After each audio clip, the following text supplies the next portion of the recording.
Knowing when to renovate an apartment is just as important as knowing how much to renovate an apartment. Over-renovations can kill your returns, while not renovating your units enough will leave money on the table. Welcome to Strategy Saturday.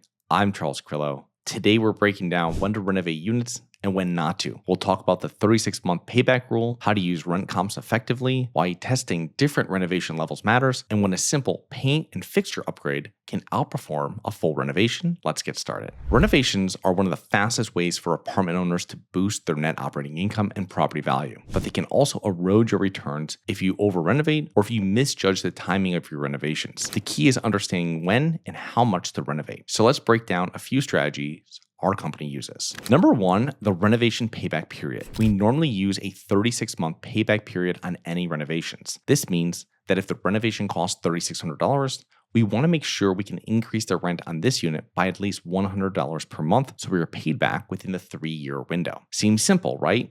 But if the rent comps you're using or your renovation budget is incorrect, which has happened to me before, this formula is thrown off. Make sure to use several nearby rent comps with properties that are similar to yours.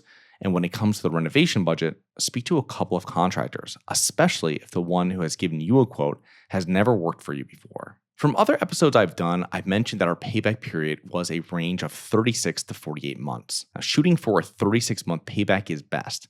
If your numbers are slightly off, you will still make the 48-month payback, but you want to avoid payback periods of 5 to 7 years. The only time I would use a 48-month payback off the bat is if the area is gentrifying really fast. We want to catch up to the market with our renovations, not leapfrog it with new renovations that have not been tested. Number two, renovating units on the turn. As units turn, this is where we want to perform our renovations.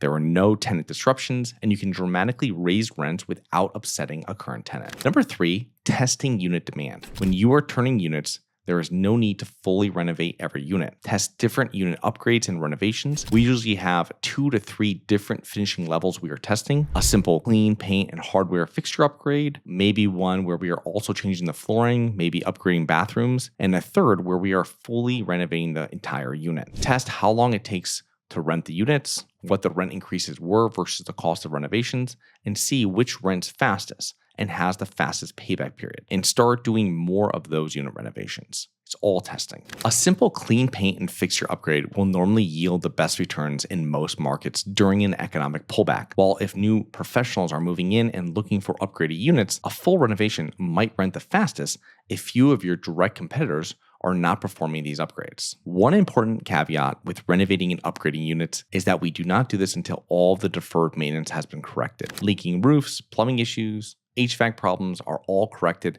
before we start upgrading. We also want to make sure our management issues are under control. If we are planning to switch management companies, are we experiencing high delinquency, or we're experiencing maintenance issues, we will correct this before we start upgrading units. One of the key takeaways to renovating units is not to renovate units for beauty or vanity, but only renovate them for yield. Using several nearby comparable rent comps and verifying that you can be paid back within 36 months is always a safe bet for the level of renovation a unit deserves.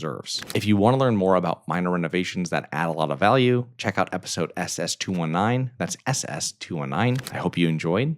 Please remember to rate, review, subscribe, submit comments and potential show topics at globalinvestorspodcast.com.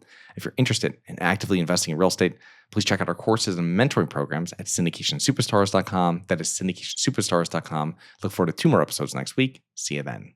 Have you always wanted to invest in real estate but didn't have the time, didn't know where to find the deals, couldn't get the funding, and didn't want tenants calling you? Since 2006, I've been buying income-producing properties in great locations that provide us with consistent passive income while we wait for appreciation in the future and take advantage of tax laws while we're waiting.